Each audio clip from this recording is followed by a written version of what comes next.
بسم الله الرحمن الرحيم عيد وناكسن دمان ومدى سومالان iyo muslimiinta waa meel walba la joogo walaalayaal ciid baynu ka soo baxnay inoo dhamaatay khayr badan wadankeenana waxa weeye maanta duruufo adag oo dad samee ah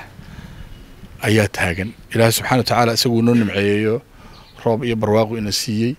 laakiin duruufo dad samee ah oo runtii dhib badan ayaa wadanka dul taagan daruuraha madow ee hoganaya qaranka dushiisa ilaahay subxaanahu wa ta'aala waxaan ka baryayaa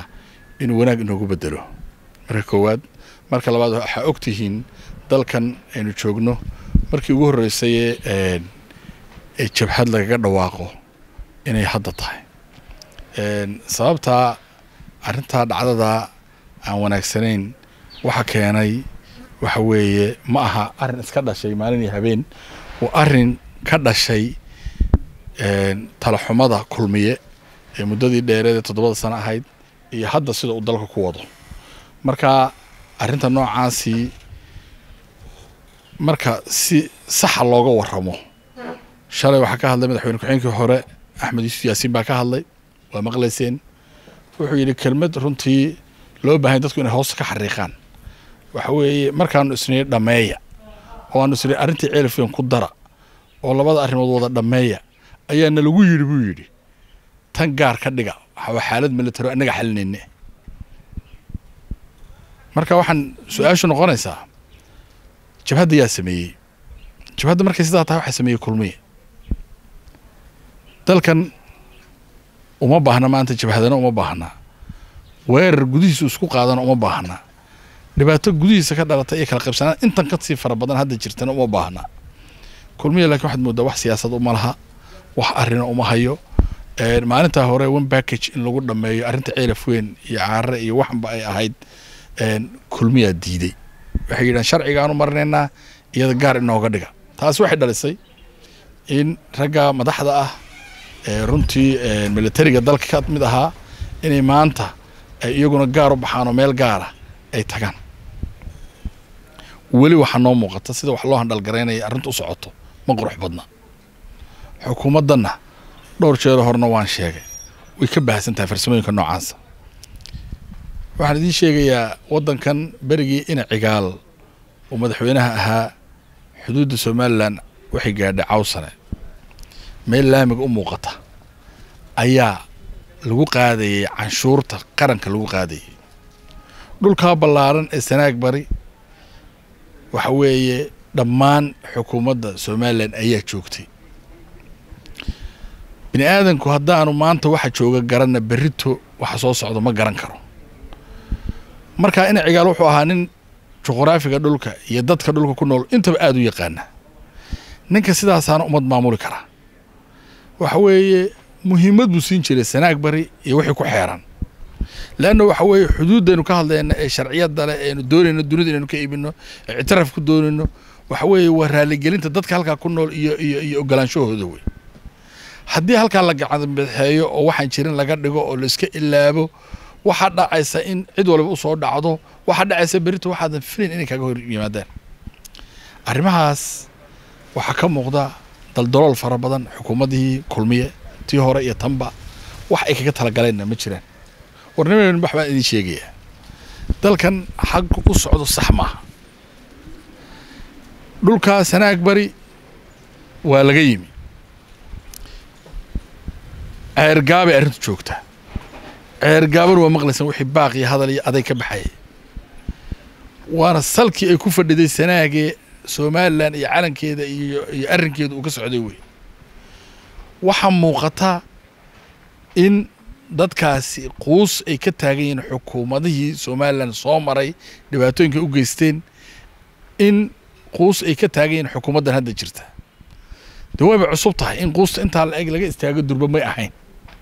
waxay ahayd in mataqaana la dareemo xukuumaddan inay wax cusub la timi barnaamij cusub la timi dadku uu dib u fariisto niyad jabkii faraha badnaa ay ku jira uu ka baaba'o marka waxaad moodaa runtii in aynu ku sii soconno god madow on exitkiisa la garanayn Soomaalidu waxay tiraa calooshaada ceelin looma qariyo mashaakilka jabhadda maanta la sheegaya jabhada maxay tirtaa su'aash in la isweydiiyo way jabhada nidaam jira ay burburisaa jabhadi shaqo kale ma qabato waxay burburisaa nidaam jira awoodna waa u yeelada hadii aan farsamadeeda iyo tabteeda iyo arrinkeeda la gelin walaalayaal waxaan idin sheegaynaa anoo guud ahaan dadka reer Sanaag la hadlaya waxaynu haysano waxa ugu qiimaha badan Ilaahayna siiyay marka islaamnimada laga yimaado waxa weeye waa qarannimada iyo dawladnimada haddaynu dawladnimada iyo qarannimada weyno fawdaynu galeynaa waxaynu galeynaa dhibaataynu galeynaa waxay naga dhacaya dhaqaalaha naga xumaanaya dib u dhac baynu galeynaa arrinkeenu hagaagi maayo meel laga soo qabtana maanta Ilaahay ma qadare ma laha haday inaga xumaato iyaga marka reer Sanaag waxaan leeyahay waayeel iyo dhalinyaro iyo aqoon-yahan cid waliba oo arinta maqasho fariinteeda warnimayo faraska la saaran yahay ha laga dago bal qoladan hadda joogtana hal la eego sida ay wax u maamulaan hal la eego iyagu waxaan filayaa fariintii way gaadhay inaga shaydaanka inaga naara oo gawaari iyo baabuur iyo ambalaas iyo waxa iyo sheekada inaga daaya dalka miirkii noogu soo celiya qolada horaan u sheegay nimanka korneelada ah ee madaxda ah ee halka jooga waa niman ciidanka qaranka kamid ah haddana kamid ah waxa weeye taariikhdoodii hore hadaad eegtana dhammaan ragga halka jooga waa raggi dalkan u soo dagaalamay naftooda u huray dadkooda ku dhintay way garanayaan dalkan wuxuu yahay iyo dadku waxay yihiin way garanayaan niman maanta la barayo maaha waa niman tabanaya dalka dhibaatooyin ee iyaguba carabaabeen ninku markuu nooca yahay waa la hadlaa waa wax hadal ku dhamaan kara hadal buu ay ku dhamaan karta marka iyagana waxaan leeyahay idinkuna ilmaha dareer hadalka ka tagina oo hadalka u diyaar ahaada xukuumadana waxaan leenahay war dalka waa kharibteen oo kharibaad badan baa galiseen oo baleeg heshiiskii DB World waxay nagu yiraahdeen annaga mooyo cid kale inay aragto xaq uma laha way haystaan waxay ka damceen ilaa hadda la garan maayo hawadiiba wax nagu yiraahdeen wasiirkii federaalka ee u joogay hawada ayaa yiri wasiirkii Soomaaliland u joogay hawada ayaa ila saxiixay oo way duubanta waa aragteen YouTube-yada ka helaysan kulmiya bixiyay hawadii saas ku baxday lacag baa laga qaatay hawada la iskama bixin wasiirada saxiixaya lacag bay qaateen waxa maqlaysan maal dhaweyd musuqmaasuq baa wax laga qabanayaa shirkado iyo arrimo iyo waxa arrimaha waxaan idin sheegaynaa arrimo dacad laga yahay maaha arrimo sidii dadku ugu riyaaqeen ee loo soo kacay ee dadku yiraahdeen dadku wadankooda way jecel yihiin mar allaale markii la soo hadal qaaday hantidii qaranka waa la soo celinaya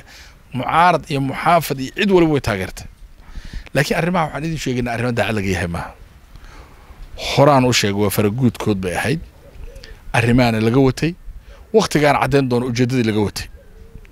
dalka waxaan idin sheegaynaa Soomaalidu waxay tiraahdaa karis xun iyadana ku waxla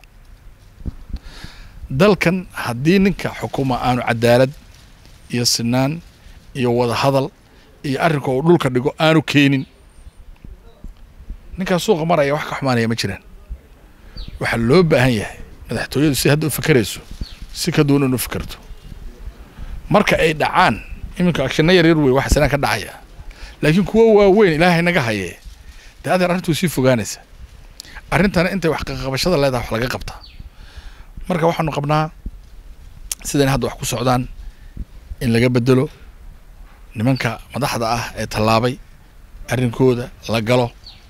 nimanka madaxweyne ku-xigeenka saaxiibkay Axmed Yuusuf Yaasiin uu hadlay maalintii dhaweyd arrintan uu bayaamiyay aan sheegay laakiin waxaan ka xumahay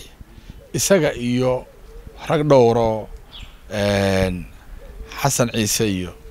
madaxweyne ku-xigeenka hore ee jamhuuriyadda ugu horeeyay Cabdiraxmaan Xawali iyo Riyaalo isagoo madaxweynaha ahaa iyo ragga noocaasi waa marjac oo mustambeed hadalkoodu markuu soo baxayo waa hadal loo baahan yahay inuu wax saa u kala jaro hadal u baahan maaha in meel la marmariyo kale hadalku sidiisu waa inuu noqdo hadalkii aan siiro kale kaasa madaxweynaha wax taraya madaxtooyadana wax taraya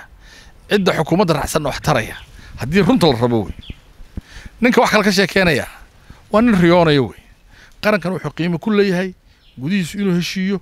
inuu is ogolaado inuu is aamino inuu wada socdo markaasuu ictiraaf helaya ixtiraam helaya wada socon kara cid walba iska celin kara laakiin qaranku haddaanu isagu is ogolayn oo isagu isu garab dheebiyo oo isagu is dhegaysan waayo oo dadku ay kala fogaantu ay ku sii badato